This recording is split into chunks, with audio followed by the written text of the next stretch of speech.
أعوذ بالله من الشيطان الرجيم بسم الله الرحمن الرحيم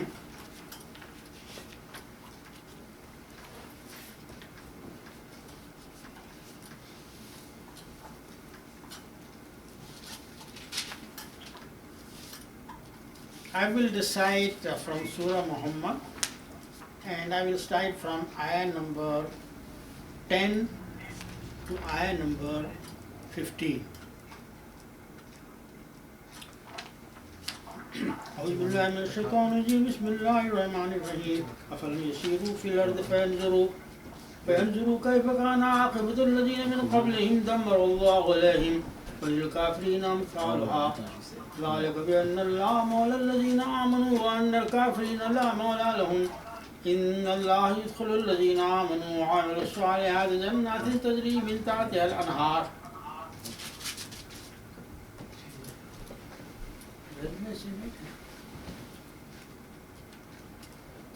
والذين كفروا يتمتعون ويأكلون كما تأكل الأنعام والنار مثوى لهم وكأي من قرية هي أشد قوة من قريتك التي أخرجت أهلكناهم فلا ناصر لهم أفمن كان على بينة من ربه كمن زين له سوء عمله واتبعوا هواءهم مثل الجنة التي وعد المتقون فيها أنهار من ماء غير آسن وأنهار من لبن لم يتغير طعمه وأنهار من خمر لذة للشاربين وأنهار من عسل مصفى ولهم فيها من كل الثمرات ومغفرة من ربهم كمن هو خالد في النار وسقوا ماء حميما وقطع أمعاءهم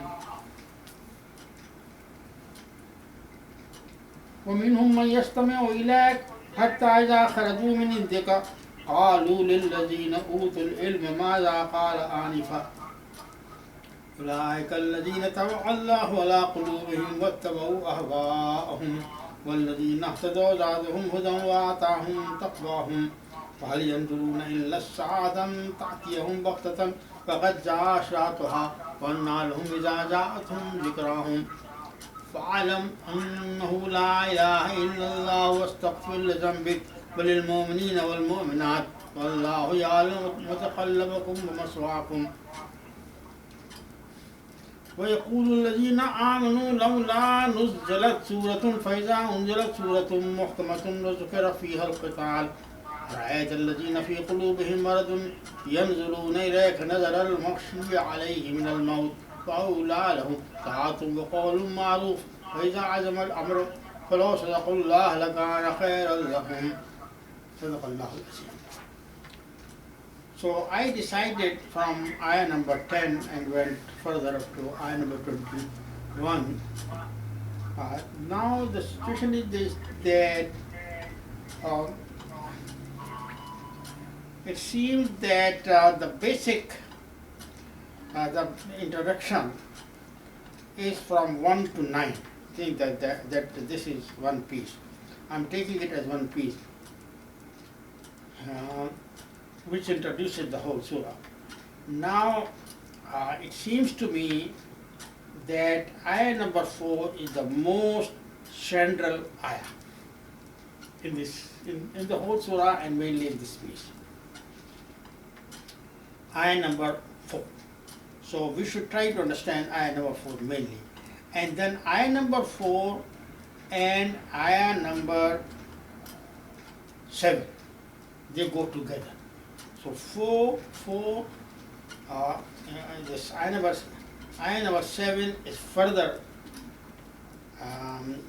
supporting ayah number 4. So these two are going together. This is the central thing. And it is in this perspective that the whole surah and the beginning ayat makes sense. You can understand them in the right perspective. Now the situation, the philosophy which is given in ayah number, this one is strange, It is giving a command, do it. And then it's presenting the philosophy. The philosophy is here in the later half of it. وَلَوْ يَشَاءَ اللَّهُ لَنْ تَسَرَ مِنْهُمْ. if Allah had so willed, then He would have taken Himself action against them.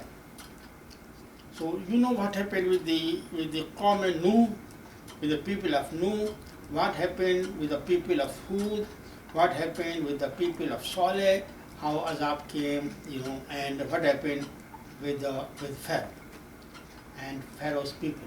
You know all this. So a time came when Allah Himself took action against those people. Here Allah subhanahu wa ta'ala is saying that if Allah had so willed, then Allah would have done so. However, Allah did not do so. So I hope you remember that this point was discussed at other places too. For example, in Surah An'am. In Surah An'am it says that there are various ways in which Allah punishes the people. So sometimes the punishment of God comes from the heaven or some zalzala, earthquake or this thing. And another form of punishment is among people themselves. So the people kill each other. This kind of thing can be here. And right now the situation is this, that Allah's azab is coming through the hand of the believers.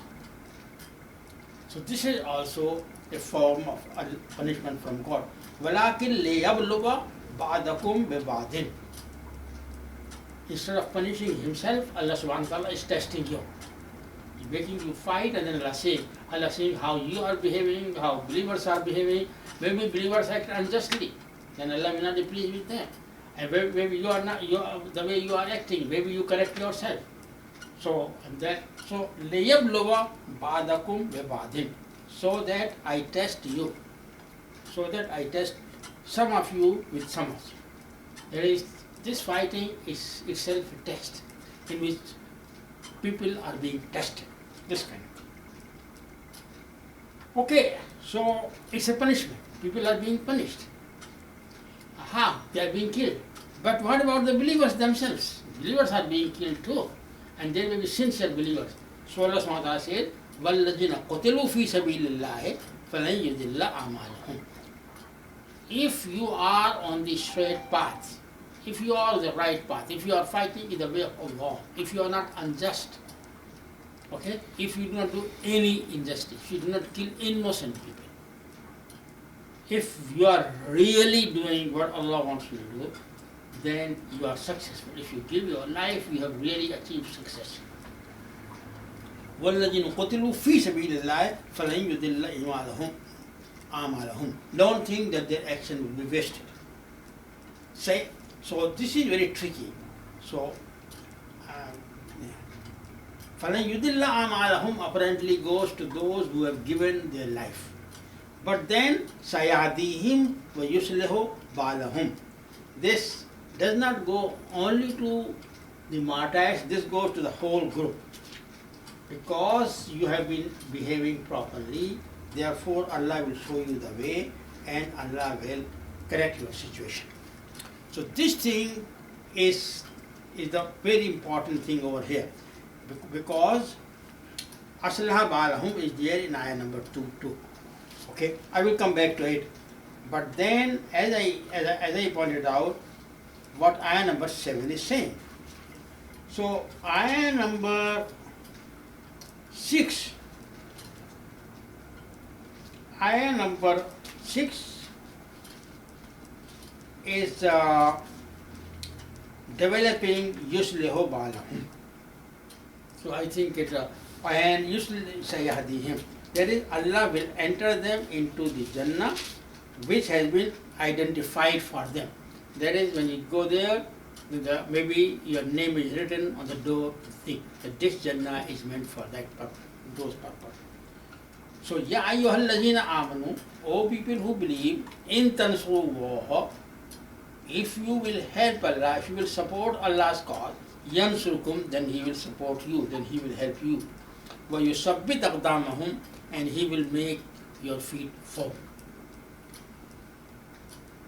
So, ayah number 4 is telling the believers to take action.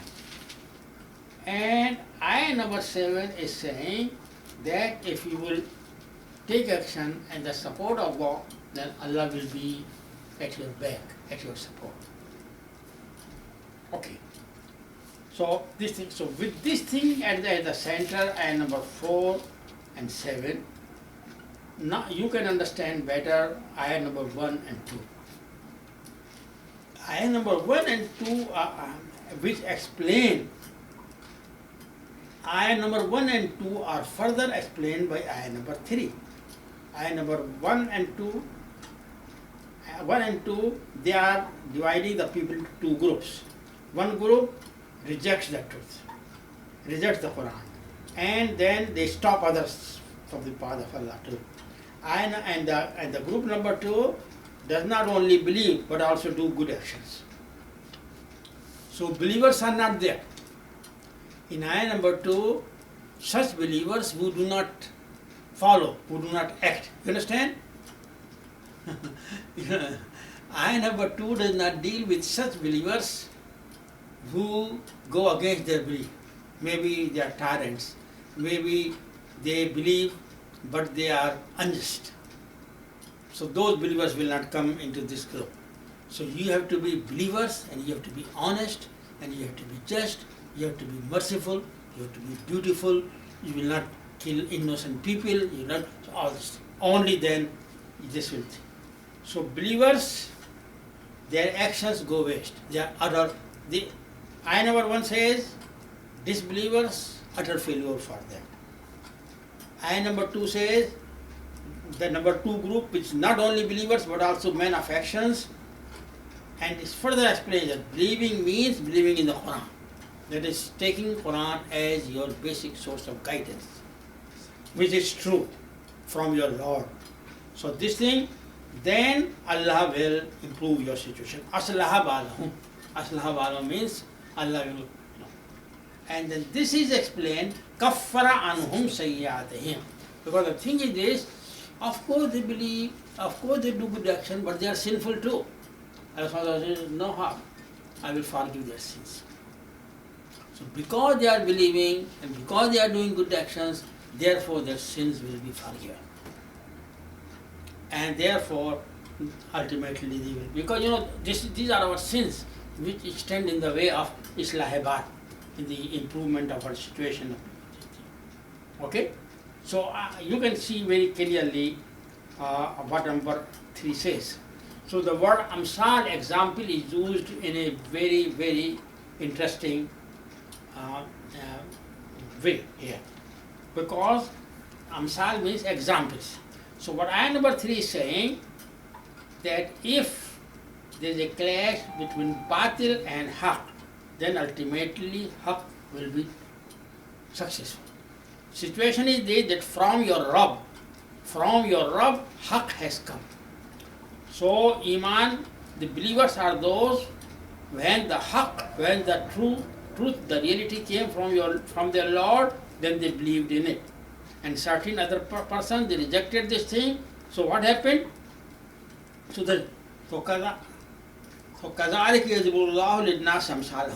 number 1 and number 2 are 2 examples. Number 1 is the examples of those who rejected, this is the concrete, in a concrete situation.